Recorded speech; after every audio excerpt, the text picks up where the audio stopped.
Alléluia.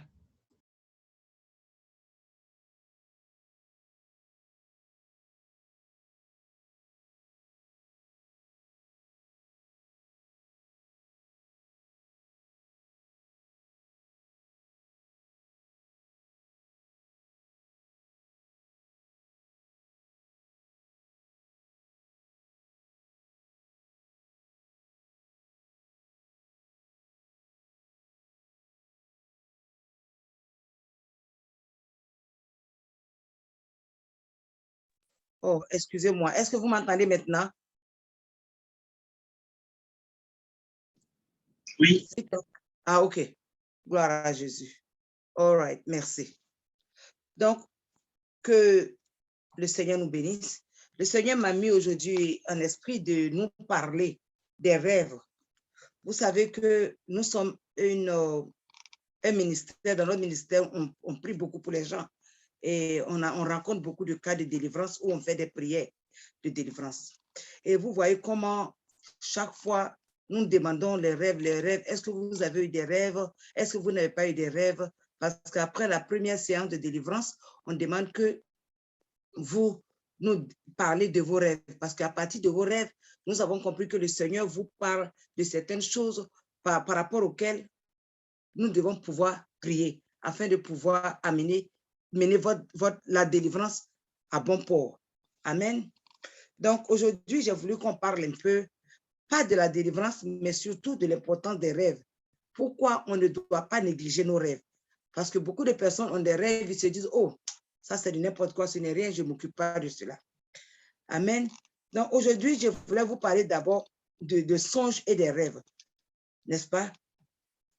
Un songe, je voudrais que nous comprenions que le songe, c'est quelque chose qui peut nous arriver, soit dans le sieste, dans la sieste, ou bien quand nous sommes en train de dormir. Amen. Et il y a différents genres de songes. Et les différents songes, il y a des songes qui résultent de notre subconscient, tout simplement. Je veux dire qu'il y a des songes qui sont là, qui sont carrément des choses vagues que nous recevons. Parce qu'en réalité, ce sont des images que lorsque nous sommes couchés, souvent lorsque nous sommes éveillés, qui apparaissent dans nos yeux, qui apparaissent dans notre esprit. Et souvent, ce n'est pas clair, mais à des moments, ce sont des images qui arrivent qu'on peut clairement expliquer. On peut saisir, on peut voir de quoi il s'agit. Souvent même, on peut voir tout un monde où des gens sont en train de vivre. Vous voyez, c'est des choses qui sont très importantes parce que le Seigneur passe par là pour pouvoir nous avertir de certaines choses. Donc, ce que je voulais dire, c'est qu'il y a des songes qui viennent même de notre subconscient. Ces songes-là sont souvent en rapport avec diverses situations qu'on a vécues dans la journée. Vous voyez, cela peut arriver. Et c'est de ça que Ecclésiaste 5 et 6 parle. Ecclésiaste 5 et 6 dit, au nom de Jésus qui nous a dit, je vais lire, car comme dans la multitude des songes, il y a des vanités, aussi y en a-t-il beaucoup dans la multitude des paroles. Mais crains Dieu. Mon frère, ma soeur, dans les songes, souvent, il peut y avoir beaucoup de vanité. Donc, tous les songes ne sont pas à prendre au sérieux. On va voir après que nous avons aussi des songes qui viennent par rapport à nos préoccupations. Quand tu as beaucoup de soucis, tu es beaucoup occupé, quand tu t'en vas te coucher, ou bien tu es en train d'avoir un peu de sieste, ces images peuvent commencer à apparaître, mais vous allez les reconnaître. Et ça, Ecclésiaste 5, verset 2 parle de cela. Ecclésiaste 5, verset 2 dit, car comme le songe vient de la multitude des occupations, ainsi la voix des insensés sort de la multitude des paroles. Donc, vous voyez, nous venons de voir un verset qui nous parle de la vanité de certains songes qui sont vanités et de certains songes qui viennent de nos occupations. Il y a aussi des songes qui sont divins.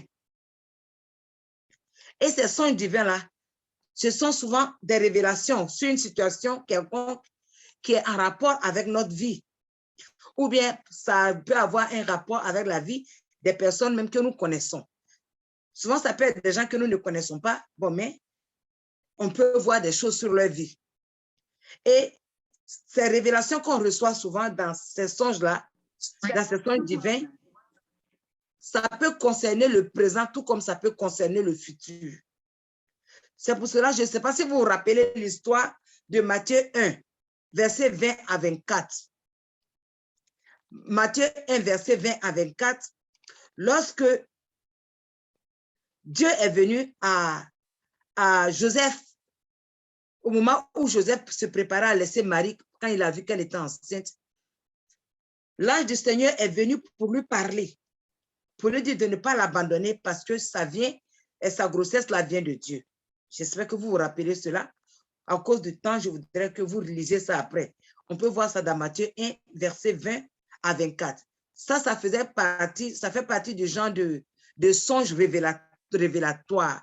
C'est une révélation que le Seigneur est venu donner à Joseph dans le rêve, dans le songe, n'est-ce pas? Maintenant, il y a aussi des songes que nous avons, on appelle ça les songes qui viennent des visions diurnes, c'est-à-dire des visions qui viennent durant la sieste, ou bien ça peut même être nocturne. Donc, il y a ce genre de choses qu'on peut avoir aussi. Je n'ai pas d'exemple de cela, mais ceux qui rêvent et qui ont des songes comprendront ce dont je parle. Maintenant, nous avons aussi des visions. Les visions, ça peut venir du moment où on est endormi ou bien où on est réveillé. Vous comprenez déjà la différence. Le songe, c'est quand on fait la sieste ou bien quand on dort profondément. Et la vision, c'est quand ça peut être quand on dort ou bien ça peut être lorsque nous sommes éveillés. Vous voyez? Et les visions, quand on parle de vision, c'est la plupart du temps par rapport au futur. Ce n'est pas seulement des choses présentes, mais c'est quelque chose qui va arriver. Ça peut être quelque chose qui va arriver dans la même journée, ou bien demain, ou bien dans des années. C'est pour cela, quand tu vois le mot vision, il y a une partie dedans qui dit viser, vision. C'est comme s'il y a une projection. Amen. Donc, les visions, la plupart du temps, les visions sont spirituelles. Les visions viennent de Dieu. Mais, sachant que Satan, notre ennemi, lui, il aime imiter Dieu. Donc, il y a la possibilité qu'il y a des démons qui peuvent être aussi à l'origine de certaines visions. J'ai vu l'histoire de quelqu'un, une dame par exemple, elle voulait se marier. Sa maman prie beaucoup. Et donc, quand le monde des ténèbres qui a vu, ils ont compris là-bas que la femme, elle avait vraiment besoin de se marier et elle était un grand danger pour eux, surtout si elle trouvait un homme qui est chrétien. Donc, qu'est-ce qu'ils ont fait? Ils sont allés fabriquer une vision pour lui donner, pour lui parler d'un homme qui allait venir, qui allait passer par sa maman. Et que cet homme-là, c'est lui qui est son comment on appelle ça, son époux. Et ils ont fabriqué un grand satanisme. Et effectivement, quand le moment est venu, ils ont enlevé le monsieur là, du monde des ténèbres pour venir voir. Et lorsque la mère dormait, elle a rêvé. Et effectivement, elle a vu ce qui se passait dans le monde des ténèbres. Mais je ne sais pas comment. Quand l'homme là est venu, elle a pensé que c'était le mari, effectivement, de sa fille. Et elle ne lui en a pas parlé. Mais le monsieur, il a trouvé les moyens de rencontrer la femme dehors et il a dit que c'est Dieu qui l'a envoyé pour qu'il la marie. Et la femme, vous voyez, quand on veut se marier, nous les femmes, souvent, on ne prie plus. Surtout quand quelqu'un vient de Dieu et dit c'est Dieu, on lui a dit que c'était Dieu qui avait envoyé cette vision. Automatiquement, elle a envoyé le monsieur à la maison pour le présenter à sa maman. C'est qu'elle lui a dit, ah, je vais te présenter à ma maman d'abord. Maintenant, quand elle a présenté à sa maman, la maman dit, ah, mais c'est cet homme-là, j'ai vu dans mon rêve. Et elle s'est mariée avec le monsieur, ce qui a été un grand dégât. Mais le Seigneur, gloire à son nom, il a vraiment intervenu dans cette histoire jusqu'à le monsieur. Ils ne se sont pas mariés, mais ils avaient commencé à se visiter. Et avant le mariage, le Seigneur a montré clairement que cela ne venait pas de lui. Et le Seigneur a montré ça encore dans une vision. Donc, je voulais vraiment qu'on comprenne cette petite différence d'abord.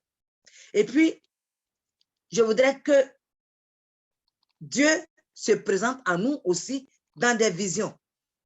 Parce que où on est là actuellement, on ne peut pas voir Dieu comme ça. Parce que Dieu est esprit et nous sommes encore dans la chair. C'est lorsque nous nous couchons, que nous dormons, que notre monde spirituel peut se présenter à nous. C'est là qu'on peut avoir des visions. Là, comme l'esprit connecte l'esprit, nous pouvons avoir maintenant la grâce de voir le Saint-Esprit et même de voir Dieu dans les visions. Et moi, je vous dis, j'ai vu le Saint-Esprit en vision et j'ai vu le Seigneur Jésus en vision, par la grâce du Seigneur. Et la parole de Dieu dit dans Nombre 12, verset 6, que « Écoutez maintenant mes paroles. Lorsqu'il y aura parmi vous un prophète, moi qui suis Yahweh, je me ferai bien connaître à lui en vision et je lui parlerai en songe. » Amen. Alors nous comprenons ici que Dieu se montre à ses prophètes en vision et il leur parle aussi en songe. Et je suis sûre que je ne suis pas la seule qui a entendu déjà la voix de Dieu dans les songes aussi. Dieu nous fait cette grâce-là quand nous le servons. Et je sais que beaucoup d'entre vous avez aussi eu certaines visions et certains songes où même Dieu même vous a parlé. Notre Dieu, il est bon. Il ne nous a pas déposé pour nous mettre dans ce monde, pour ne pas nous montrer des choses, pour ne pas avoir de relation avec nous. Il a toujours désiré avoir une relation avec nous. Pour maintenant, il y a autre chose que je voudrais que nous comprenions, c'est que l'interprétation des rêves et des songes et des visions, ça ne vient pas de l'homme. C'est Dieu seul qui peut expliquer, c'est le Saint-Esprit seul qui peut expliquer ce qui est spirituel. Ce n'est pas nous. C'est pour cela, lorsque le roi avait eu des rêves et qu'ils ont appelé Joseph, quand Pharaon a eu des rêves, Joseph est parti, puisqu'on avait vu qu'il avait un don d'interprétation. Parce que l'interprétation des rêves aussi, c'est un don. Et nous savons que c'est Dieu qui donne les dons. Donc, dans Genèse 40, verset 8, la parole de Dieu dit, ils lui répondirent, nous avons eu des songes et il n'y a personne qui les interprète. Et Joseph leur dit, les interprétations n'appartiennent-elles pas à Dieu? Je vous prie, racontez-moi vos songes. Vous voyez? Donc, l'interprétation des songes, c'est Dieu qui donne. Alléluia. C'est Dieu qui donne. Maintenant, pourquoi est-ce que dans notre ministère, on vous demande chaque fois vos songes? Donnez-nous les songes pour que nous puissions prier. Je vais vous donner des exemples, ou bien un exemple qui nous montre comment Dieu peut nous parler par rapport aux songes. Pourquoi c'est important que nous prions pour demander que le Seigneur nous donne l'interprétation, le don d'interprétation. Amen. Maman Denise, si le bruit a cessé, si tu peux, j'aimerais que tu lises Job 33 du verset 14 au verset 30. Mes frères et sœurs, je voudrais que vous preniez note parce que c'est très, très important. Je vais Amen. Un peu diminuer. Job. Yeah. Job 33 du verset 14 jusqu'au verset 30. Nous allons comprendre comment les songes fonctionnent, comment Dieu agit. Pourquoi c'est important qu'il vienne nous parler. Amen. 33 à partir du verset 14 jusqu'au verset 30. Un peu beaucoup, mais il faut lire doucement, doucement. Je lis au nom de notre Seigneur Jésus-Christ. Amen. Dieu parle cependant, tantôt d'une manière, tantôt d'une autre, et l'on n'y prend point garde. Il parle par des songes, par des visions nocturnes. Quand les hommes sont livrés à un profond sommeil, quand ils sont endormis sur leur couche, alors il leur donne des avertissements et met le sceau à ses instructions, afin de détourner l'homme du mal et de le préserver de l'orgueil, afin de garantir son âme de la fosse et sa vie des coups du glaive. Par la douleur aussi, l'homme est repris sur sa couche. quand une lutte continue vient agiter ses eaux. Alors, il prend en dégoût le pain, même les aliments les plus exquis. Sa chair se consume et disparaît.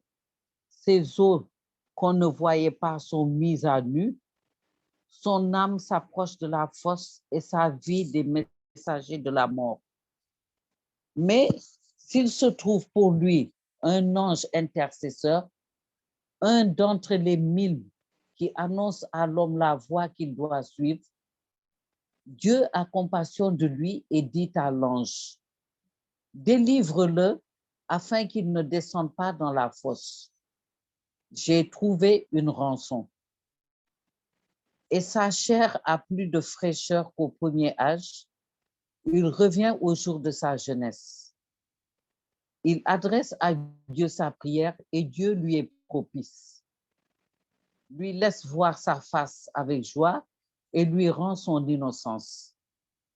Il chante devant les hommes et dit, j'ai péché, j'ai violé la justice et je n'ai pas été puni comme je le méritais. Dieu a délivré mon âme pour qu'elle n'entre pas dans la fosse et ma vie s'épanouit à la lumière. Voilà tout ce que Dieu fait.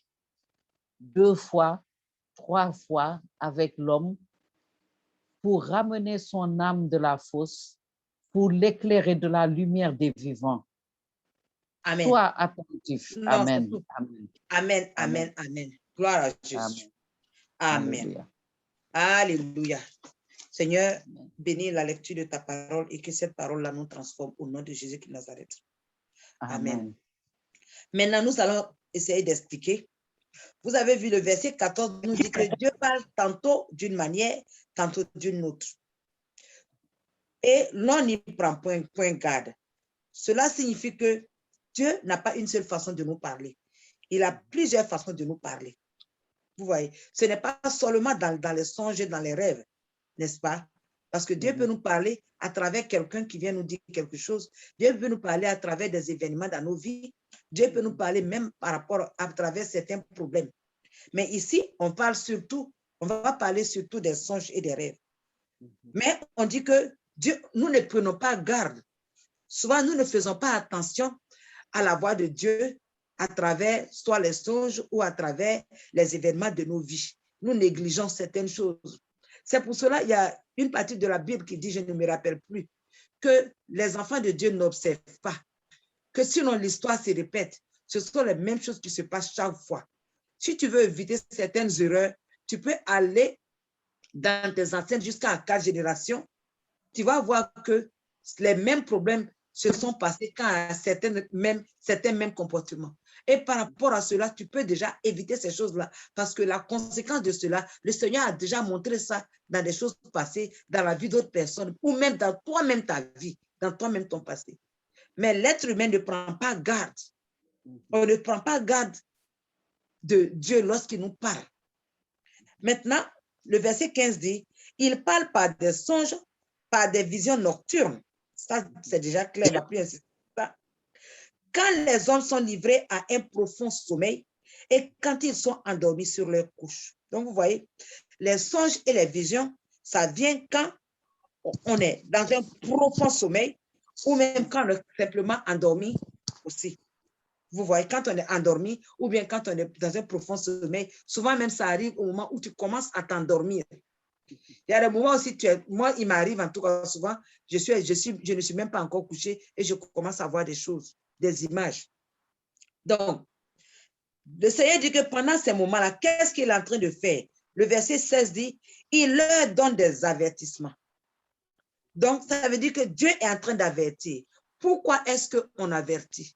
On avertit quelqu'un quand on sait que la personne est en train de faire des choses qui ne sont pas bien, des choses qui vont l'amener à la dérive, des choses qui vont l'amener à mourir, ou bien des choses qui ne seront pas bien pour sa vie. Donc, Dieu vient pour avertir la personne, pour lui dire, fais attention, parce que ce que tu fais là, la conséquence ne serait pas bien pour toi. Donc, Dieu vient par les rêves pour avertir les gens. Et puis on dit, et il met le sceau à ses instructions. Le sceau de Dieu, c'est le tampon de Dieu.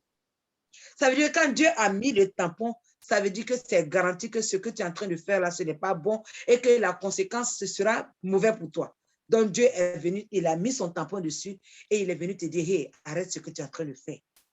Ça, c'est l'amour de Dieu. Et il vient pendant qu'on est endormi parce qu'il sait qu'au cours de la journée, on est trop occupé.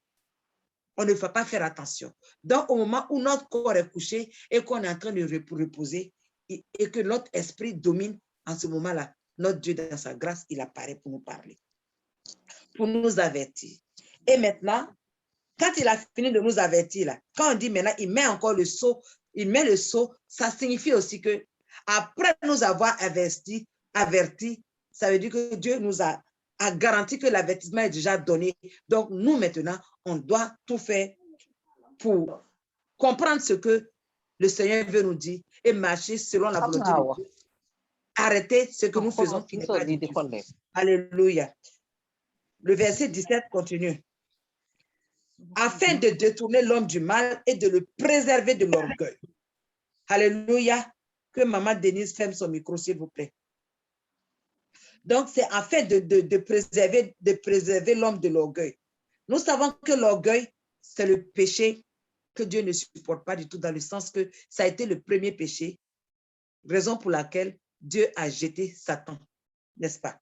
Donc, quelqu'un qui commence à rentrer dans l'orgueil, ça veut dire que cette personne est en train d'aller contre la volonté de Dieu. Cette personne est en train de s'éloigner elle-même de Dieu. Et Dieu, comme Dieu ne veut pas cela, c'est là que Dieu vient pour avertir cette personne dans le rêve. Encore une raison pour laquelle le Seigneur le fait, c'est le verset 18 qui dit, afin de garantir son âme de la force et sa vie des coups de glaive. La force ici, c'est la force de l'enfer, c'est le trou de l'enfer, les pièges que Satan met devant nous. Donc, Dieu vient nous avertir de tout cela dans le rêve. Voyez comment le rêve est important. Quand Dieu sait que Satan a mis un piège devant nous, il sait que demain, en sortant, il y aura des problèmes devant nous. Quand il nous avertit, c'est pourquoi on prie, c'est pourquoi on sache cela. À des moments, c'est des choses que l'ennemi a simplement mis sur notre chemin. Et Dieu veut qu'on soit informé afin de pouvoir prier et puis les détourner et puis les annuler. Pour que nous ne tombions pas dans le piège de Satan ou bien pour que nous ne mourons pas pour aller en enfer. Et aussi, on dit, et sa vie des coups de glaive. Le glaive, c'est une épée à deux tranchants. Donc, quand on parle de glaive, c'est un jugement, c'est un châtiment. Donc, quand moi je vois châtiment et que je vois jugement, je me dis que le glaive, là, ça appartient à Dieu. C'est Dieu qui nous châtie parce qu'il nous aime. Satan ne peut pas nous châtier. Satan ne peut pas non plus nous juger parce que c'est Dieu qui nous a créés, c'est Dieu qui est le dernier juge. Donc, Dieu veut nous garantir, il veut garantir notre âme de la force par les glaives qui viennent de lui-même, par la glaive qui vient de lui-même sa main. Parce que notre Dieu, vous savez, il est juste, il a ses règlements que lui-même il règle, que lui-même il obéit. Donc, si quelqu'un ne marche pas, est dans le péché, la parole de Dieu dit, la conséquence du péché, c'est la mort, n'est-ce pas? Si la conséquence du péché, c'est la mort, donc qui est-ce que va permettre que la personne la meure?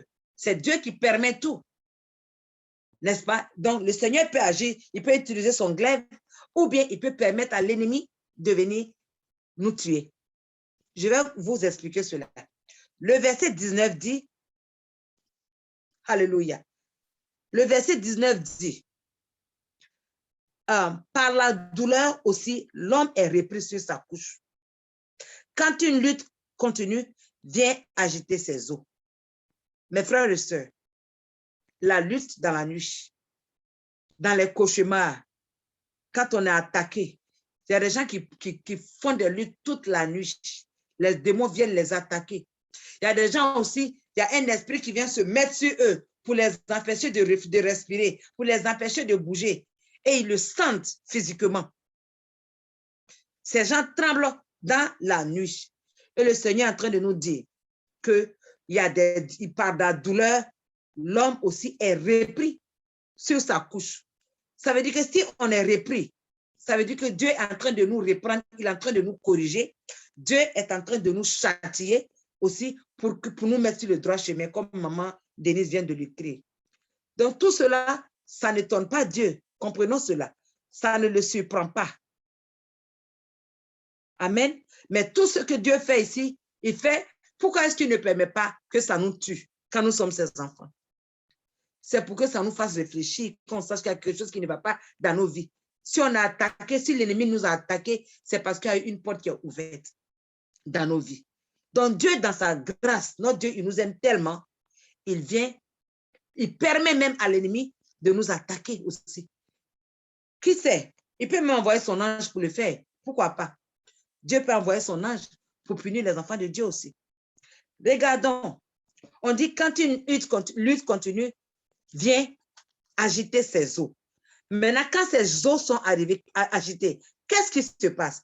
Voyons le verset 20. Ça dit qu'il prend du dégoût, il prend en dégoût le pain. Ça veut dire que tu te réveilles malade. Hey, mes frères et sœurs, quand on se réveille le matin qu'on ne meurt pas, c'est la grâce de Dieu. C'est la grâce de Dieu. Quelqu'un peut se réveiller dans la maladie, quelqu'un peut être attaqué dans la maladie. Je vais vous donner un exemple que j'ai eu où une dame de ma famille était venue dans le rêve. Elle est déjà morte. Mais dans le rêve, elle est venue, elle dit que moi, les pieds que je prends pour évangéliser, pour aider les gens ici et là, elle va casser ça. Et elle a pris quelque chose, elle a tapé sur mon pied. Je me suis réveillée avec mon pied. Ce n'était pas gonflé, mais c'était comme si le pied était déplacé. Je ne suis pas arrivée à marcher. J'ai prié, mais ça n'allait pas. J'ai dû aller à l'hôpital et on m'a mis un brancard, pas un brancard, comme on appelle ça. Ils mettent plate sur mon pied pour remettre mon pied en ordre. Et la source de ce problème-là, c'était dans un rêve. Donc, mes frères et sœurs, ne rejetons pas les rêves. Donc, il dit ici, la personne se réveille, la personne n'a plus envie de manger. Même si on lui envoie les repas les plus exquis, les meilleurs repas que la personne aime, la personne n'a plus envie de manger. Et on dit que sa chair se consume et disparaît. Ça veut dire que la personne commence à maigrir. Ses os qu'on ne voyait pas sont mises à nu. Ça veut dire que la personne, elle a tellement maigri, elle va tellement maigrir qu'on va commencer à voir son squelette à travers sa peau. N'est-ce pas? Et ça, là, c'est quitté où? Cette maladie, là, est quittée où? Dans le rêve. Dans le rêve. C'est pour cela que j'ai voulu parler de cela pour qu'on comprenne que quand on rêve, on doit se lever pour prier toujours. On doit se lever toujours pour prier. On doit demander le sang de Jésus, que le sang de Jésus rentre dans le rêve pour consumer tout ce que l'ennemi a mis là-bas et que le sang arrose ce qui est bien pour nous. Et vous vous rappelez, j'avais publié dans Matthieu 6, 33 un jour un message où enfin, le titre c'était que quoi? Des gens se sont retrouvés en enfer à cause de leurs rêves. Et quand tu écoutes, quand tu lis, tu te rends compte que ce sont des gens qui ont rêvé, qui ont négligé, ou bien qui n'ont pas compris leurs rêves, qui ont mal interprété. Et finalement, ils se sont retrouvés en enfer à cause des péchés qu'ils ont commis dans les rêves. Dieu est venu pour les avertir, mais ils n'ont pas compris. Au nom de Jésus qui nous arrête, cela ne sera pas notre partage à partir d'aujourd'hui, parce qu'on est en train d'être informé. Amen. Et cette personne qui s'est levée malade, le verset 22 dit quoi? Son âme s'approche de la force. Ça veut dire qu'il s'approche un peu plus de l'enfer. Et on dit, et sa vie des messagers de la mort. Les messagers de la mort, ce sont les esprits de mort. Donc, après ce rêve que la personne a eu, la personne, sa vie a commencé à chambouler, la personne a commencé à aller vers la mort. Mais notre Dieu est bon. Dieu ne nous abandonne pas. Voilà, nous allons voir maintenant qu'est-ce que Dieu va faire dans ce cas-là. Quand tu vois que la personne est en train de mourir pour aller en enfer, qu'est-ce que Dieu va faire? Le verset 33 va nous dire, mais s'il se trouve pour lui un ange intercesseur, un d'entre les 1000 qui annonce à l'homme la voie qu'il doit suivre, le verset 24 dit, Dieu a compassion de lui. N'est-ce pas? Donc, s'il se trouve pour lui un ange intercesseur, mes frères et sœurs, l'intercession, c'est important. Donc, cette personne est quelque part en train de mourir. Et s'il se trouve parmi les anges, ça n'a pas besoin d'être quelqu'un qui le connaît. Ça peut être nous qui intercédons. Ça peut être n'importe qui intercède pour cette personne. C'est pour cela, chaque fois, je vous dis, faisons que chacun d'entre nous ait, que Dieu suscite au moins quelqu'un pour intercéder pour chacun d'entre nous tous les jours. C'est très, très important. C'est vrai que nous-mêmes, on prie, mais on peut faire des erreurs. S'il y a un intercesseur, il y a un intercesseur quelque part qui est en train d'intercéder pour nous, Dieu peut passer par la prière de cette personne pour pouvoir nous délivrer, même si la personne ne nous connaît pas, même si nous ne connaissons pas la personne. C'est pour cela, s'il y a un ange qui est en train d'intercéder pour cette personne, et le Seigneur dit qu'il y a il y a plusieurs milliers d'anges qui sont là, qui intercèdent. Il y a plusieurs milliers d'êtres humains aussi qui sont là, qui sont en train d'intercéder. Et si l'une de ces personnes-là rencontre la personne qui est en train de mourir pour lui dire, ah, ta maladie là, ça a commencé quand? Ah, ce que je vois, c'est que tu es dans un péché. La maladie que tu as, ça montre que Dieu n'est pas d'accord avec toi quelque part. Répands-toi, suis le bon chemin. Sors de la fornication, sors du mensonge, sors du vol et tu verras que tu seras guéri. Qui dit que les maladies là, c'est les docteurs qui soignent? Qui dit ça? Mes frères et sœurs, les maladies, ce sont des démons. Ce sont des démons. Et on a vu dans le ministère de Jésus que quand il guérissait les gens, il leur disait, pars et ne le fais plus ton péché. N'est-ce pas? Donc ici, si quelqu'un peut voir, trouver la personne qui est malade pour lui donner des conseils et que cette personne-là accepte de sortir du péché, automatiquement, voilà ce que Dieu va faire. Dieu va avoir simplement compassion. La parole de Dieu n'a même pas dit que la personne a commencé à observer la voix de Dieu. Mais la parole de Dieu dit que dès que il se trouve quelqu'un qui va intercéder et parler à cette personne pour que la personne-là choisisse le bon chemin, automatiquement, Dieu se lève et Dieu a compassion. Mes frères et sœurs, la volonté de Dieu n'est pas que nous péchons pour mourir. Il nous donne tout le temps la possibilité de nous repentir. Sa volonté, c'est que nous sortons, nous repentons, nous soyons convaincus du péché, que nous nous repentons et que nous revenons sur la bonne voie. C'est ce que le Seigneur veut. Et voilà le verset 24 qui dit, Dieu a donc compassion de lui et dit maintenant à l'ange, il va dire à l'ange, va le délivrer pour qu'il ne rentre pas dans l'enfer. Voilà comment notre Dieu est bon. Va le délivrer. Et puis il dit, pourquoi? J'ai trouvé une rançon. La rançon, c'est quoi? La rançon, c'est un prix qui est payé pour que celui qui veut nous faire du mal puisse nous délivrer. La personne peut nous abandonner. Ou bien que le péché, la conséquence du péché soit annulée. Mes frères et sœurs, nous tous qui sommes là, il y a déjà une rançon qui a été payée. C'est le sang de Jésus. Jésus est venu mourir pour nous. Pour que son sang, pour qu'il soit la rançon, pour que Dieu ne nous laisse pas aller tous à l'enfer. Pourquoi? Parce que Dieu avait été en colère contre l'humanité après le péché d'Adam et Ève. Et cette colère-là se base sur le fait que la parole de Dieu dit clairement que la conséquence du péché, c'est la mort. Donc, comme nous étions dans le péché, nous étions tous dirigés, nous étions tous dirigés vers la mort, nous devions mourir. Maintenant, il fallait que quelque chose se passe pour que cette colère que Dieu avait contre nous, Dieu puisse laisser tomber. Et c'est le sang de Jésus seulement qui a satisfait Dieu.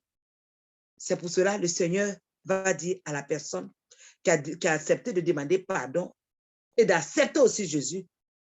Jésus va dire, je t'ai pardonné, je suis satisfait, j'ai trouvé une rançon. Amen. Comprenez cela. Ce n'est pas que Satan nous a pris et que nous, on doit donner une rançon à Satan. On n'appartient pas à Satan. Pour que la conséquence là, pour que la conséquence de ce que nous sommes en train de subir là, pour pouvoir enlever ça, on puisse aller donner quelque chose à Satan. Ce n'est pas Satan. La rançon, c'est Dieu qui demande la rançon. Ce n'est pas Satan qui demande la rançon. Je voudrais que cela soit clair. C'est Dieu qui nous a créés, c'est lui qui est notre juge, c'est lui qui est notre roi, c'est lui qui est notre sauveur. Donc, c'est lui aussi à qui on doit donner cette rançon. Et la rançon ici, c'est le sang de Jésus. On n'a qu'à accepter Jésus et puis tout va finir. Et la parole de Dieu dit dans le verset 25, dès que cela a été fait, que Dieu a reçu sa rançon, la parole de Dieu dit, et sa chair a plus de fraîcheur qu'au premier âge, il revient au jour de sa jeunesse. Quand Dieu pardonne, il rajeunit la personne, il guérit la personne. Amen. Et maintenant, quand cela est fait, la joie revient à la personne. Le verset 26 nous dit, il adresse maintenant à Dieu sa prière et Dieu lui est propice. La personne qui souffrait, qui était malade, qui partait en enfer, cette personne-là, après être revenue, se confesser, demander pardon à Dieu, grâce à la prière, par l'intercession, cette personne est guérie. Et maintenant, Dieu lui est propice. Dieu est maintenant bien avec lui. Dieu lui montre sa grâce. Parce qu'avant, Dieu n'était pas propice avec lui. C'est pour cela que Dieu voulait qu'il meure. C'est pour cela que Dieu utilisait son glaive contre lui. C'est pour cela que Dieu a permis qu'on vienne l'attaquer dans les rêves. Mais maintenant, quand on s'est repenti, le Seigneur, Dieu est propice et Dieu nous laisse voir maintenant sa face avec joie. Et Dieu lui rend son innocence. Maintenant, c'est l'innocence de Dieu qui nous fait vivre dans la santé, dans la joie, dans la grâce de Dieu. Ce n'est pas l'innocence de la personne parce qu'aucun d'entre nous est innocent devant Dieu. Ce que la parole de Dieu a dit, tous ont péché et se sont éloignés même de la grâce de Dieu. Donc, c'est l'innocence de Dieu qui nous couvre. C'est la grâce de Dieu qui nous couvre. C'est le sang de Jésus qui nous couvre et qui nous rend juste devant le Seigneur. C'est pour cela que la parole de Dieu dit, dans le verset 26, la dernière partie, que Dieu lui rend son innocence. Maintenant, quand le sang de Jésus nous couvre, le verset 27 va dire, il chante devant les hommes et dit, j'ai péché, j'ai violé la justice et je n'ai pas été puni comme je le méritais. Mes frères et sœurs, Dieu ne nous punit jamais comme nous méritons. Nous le méritons. Dieu ne le fait jamais parce qu'il est un Dieu d'amour. Il nous comprend. Il sait que nous ne sommes que poussière et que nous sommes prônes à tout le temps agir contre sa volonté. Il a compris cela et il sait que c'est l'ennemi qui nous amène à le faire. Parce que l'homme que Dieu a créé selon son image ne va jamais être attiré par le péché. Mais à cause de tout ce que l'ennemi a fait dans le monde est devenu corrompu, les êtres humains sont devenus corrompus. Mais nous remercions Dieu parce qu'il est un Dieu de compassion qui ne nous punit jamais selon ce que nous méritons. Surtout lorsque nous reconnaissons nos péchés et que nous reconnaissons que nous avons violé sa justice. C'est Dieu seul qui est juste. Donc, quand on viole une justice, ce n'est pas la justice de Satan. On n'est pas redevable à Satan. Quand on commet un péché quelconque, c'est contre la justice de Dieu. Donc, c'est Dieu seul qui peut nous pardonner. Et gloire à Jésus, il ne nous traite pas comme on le mérite. Et le verset 28 va dire, Dieu a délivré mon âme pour qu'elle n'entre pas dans la fosse et ma vie s'épanouit à la lumière. Maintenant, quand Dieu nous a sortis de là, nous venons dans la lumière. Nous ne sommes plus dans les ténèbres et la lumière, nous savons, c'est Jésus. Donc, ce chapitre-là de Job parlait déjà de Jésus, sans que Job même sache. N'est-ce pas? Et donc, on continue, le verset 29 dit, voilà ce que Dieu fait. Voilà. Le verset de 29 nous explique maintenant quel est le travail de Dieu, qu'est-ce que Dieu fait, c'est exactement ce qu'il fait. Et 2 fois, 3 fois avec l'homme, notre Dieu de grâce, il va nous permettre, il va nous avertir de certaines choses dans la nuit, 3 fois dans le rêve, pour nous donner la possibilité de nous repentir, pour nous donner à lui. Mais malheureusement, beaucoup de personnes ne prennent pas garde de cela. Et c'est ça qui explique beaucoup de fois la vie des chrétiens, la mort même des chrétiens, les maladies des chrétiens dans leur jeunesse. J'espère que nous avons compris que tout cela a commencé par le rêve. Dieu ne nous a pas créés pour nous jeter dans le monde sans trouver de moyens pour nous communiquer avec nous. Dans le rêve, dans les visions, il nous parle. Même dans l'intercession, il nous parle. Dans les prières aussi, le Seigneur nous parle. Il a même son esprit qui est là, qui intercède à notre place. Amen. Voilà que le Seigneur Jésus, aujourd'hui, il intercède pour tous les chrétiens. Voyez comment Dieu est bon. Donc, même si on tombe dans le péché et qu'on ne sait pas, Dieu va venir nous avertir déjà dans le rêve. On a toujours quelqu'un qui est plus qu'un ange, qui est en train d'intercéder pour nous. Et ça, c'est Jésus. Ce que la parole de Dieu dit. Et le sang de Jésus parle mieux pour nous que le sang d'Abel. Donc, remercions le Seigneur vraiment pour le fait qu'il est un Dieu qui nous donne, par rapport au rêve ici, selon ce que la parole de Dieu nous dit ici, il nous donne au moins 3 chances. Donc, prions que le Seigneur nous donne l'interprétation des rêves et prions que, même dans ce monde-là, il trouve aussi des êtres humains qui prient, qui intercèdent pour nous et qui peuvent venir devant nous pour nous parler aussi. Et aussi, prions que nous soyons humbles pour pouvoir écouter, accepter les reproches d'autres personnes. Et ça n'a pas forcément à être des hommes de Dieu, ça peut être nos propres enfants. Souvent, ça peut être même n'importe qui dehors. Ça peut même être tu es en train de passer et puis tu vois un homeless, un SDF, et puis tu le regardes mal en passant et puis lui il te dit une parole qui t'insulte. Souvent, c'est pour t'amener sur le bon chemin. C'est le châtiment de Dieu pour t'amener sur le bon chemin. Donc, je remercie le Seigneur. Nous sommes allés un peu au-delà de l'heure, mais vraiment, je trouvais que c'était important que nous comprenions l'importance de nos rêves, de nos songes, de nos visions. Et celui qui ne rêve pas, qui n'a pas de songe, qui n'a pas de vision, vous voyez, c'est très important que tu te mettes à genoux pour prier, pour demander au Seigneur de faire en sorte que tu puisses avoir des rêves, que tu puisses avoir des visions. Amen. Il faut que nous faisons cela parce que c'est le moyen par lequel le Seigneur nous parle. C'est notre état spirituel que le Seigneur nous donne dans ses rêves et dans ses visions. Amen. Et prions aussi que le Seigneur nous rende humbles pour pouvoir reconnaître quand ça ne va pas chez nous, que c'est nous-mêmes qui avons fait des choses. Et maintenant que nous repentons, nous partons devant le Seigneur pour qu'il nous aide. Parce qu'il est le Dieu qui nous donne au moins 3 chances. Et je sais que maintenant avec Jésus, il nous donne des chances, plus de 3 chances, parce que tant que nous sommes vivants, notre Dieu peut toujours nous aider. Il est toujours en train de nous attirer vers le bien. Soyez bénis, soyez glorifiés. Parce que la parole de Dieu dit que Jésus nous a déjà glorifiés. Donc, vivons dans la gloire du Seigneur Jésus. Vivons sans péché. Faisons tout ce que nous pouvons pour vivre sans péché. Ça, c'est un autre sujet dont on va débattre un jour parce que c'est possible qu'on vive sans péché. Soyez bénis, mes sœurs et frères, au nom de Jésus qui nous arrête.